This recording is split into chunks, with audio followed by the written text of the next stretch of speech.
വനിതാ സാമാജികരുടെ ദേശീയ സമ്മേളനം ഉദ്ഘാടനം ചെയ്ത രാഷ്ട്രപതി രാംനാഥ് കോവിന്ദ് സംസാരിക്കുന്നു. തത്സമയം is being held when the nation is preparing to commemorate the 75th anniversary of our independence. Under Azadi Ka Amrit Mahotsav, we have been holding memorial events for more than a year now.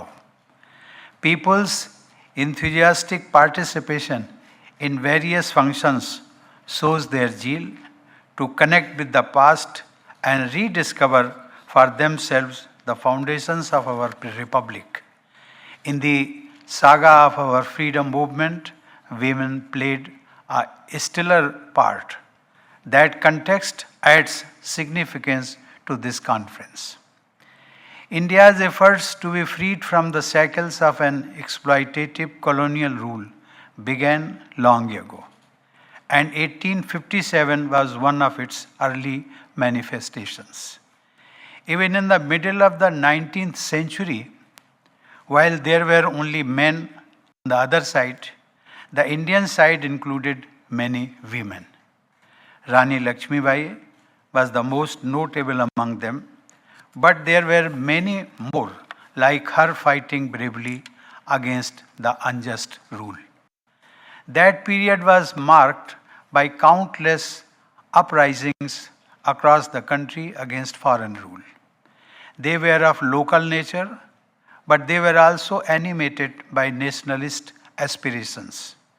Equally, they all were marked by women's wholehearted participation in them. Ladies and gentlemen, it was towards the end of the 19th century that the freedom struggle started taking a distinct and formal shape. Gandhiji's return to the motherland in 1915 transformed it into a mass movement. A number of satyagraha campaigns led by him, from the non-cooperation movement to Quit India, had widespread participation of women. Indeed, historians have noted that women from all sections of society came out of their limited domestic spaces and joined public agitations in large numbers thanks to Gandhiji's unique leadership. I would like to add that those agitations were so successful eventually precisely because there was women's participation in them. Among the first women satyagrahis was Kasturba. Given the larger than life personality of her life partner, her own contribution to the nation tends to be ignored. She was not only the better half of the father of the nation, she was an inspiration to many women right from her days in South Africa. Also consider the Salt March to Dandi, the great event that changed the course of history. When Gandhiji was arrested, he chose to pass the mantle of leadership of this campaign to Sarojini Naidu. A great orator and poet, Naidu led by example and gladly faced a jail sentence.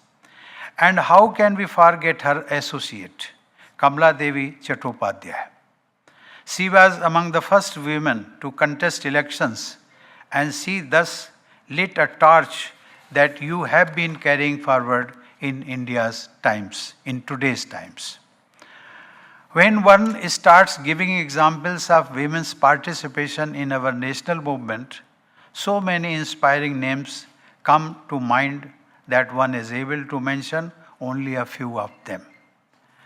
Before this August Assembly of Women Legislators, I would like to recall the historic sacrifices of Madam Bhikaji Kama and of Captain Lakshmi Sehgal and her associates in the Indian National Army led by Netaji Subhash Chandra Bose. Ladies and gentlemen, when the glorious day of freedom came closer and the Constituent Assembly got together to draft a constitution for the nation, we were indeed fortunate to have 15 women members in it, and 3 of them were from Kerala. And their names were mentioned by our Chief Minister. Notable among this group was Hansaben Jivraj Mehta, also a social reformer and educationist. Her contribution to the cause of women's empowerment goes well beyond the boundaries of India. Hansaben was also India's delegate to the UN Human Rights Commission in 1947-48, when the Universal Declaration of Human Rights was being drafted. It was due to her intervention that the opening line was changed from "all men are created equal." I repeat it. The original draft was "all men are created equal." And at the instance of Hansaben, this was amended to "all human beings are created equal." Because human beings include men and women as well. India had then just emerged out of the colonial era. Yet, it is a matter of great pride for us that it was an Indian woman who taught the world the first session in gender equality. Ladies and gentlemen, the sensitivity towards equality of all kinds could only have been achieved due to the freedom struggle. India accomplished a rare distinction of offering universal franchise to all its adult citizens, regardless of any distinctions, right at the inception. Women not only voted in elections, but even contested, and 24 of them were elected to the first Lok Sabha in 1952. They included great freedom fighters like Sucheta Kripalani. Also consider the pace and momentum of women's empowerment. Barely a decade later. വനിതാ സാമാജികരുടെ ദേശീയ സമ്മേളനം ഉദ്ഘാടനം ചെയ്ത് സംസാരിക്കുകയാണ് രാഷ്ട്രപതി രാംനാഥ് കോവിന്ദ്. ലോകത്തെവിടെയായാലും ഏത് സമയത്തും 24 വാർത്തകളും ഓഗ്മെന്റഡ് റിയാലിറ്റി പാക്കേജുകളും എക്സ്പ്ലെയിനറുകളും വിശദമായി കാണാൻ ഞങ്ങളുടെ യൂട്യൂബ് ചാനൽ നിങ്ങൾക്ക് സബ്സ്ക്രൈബ് ചെയ്യാം.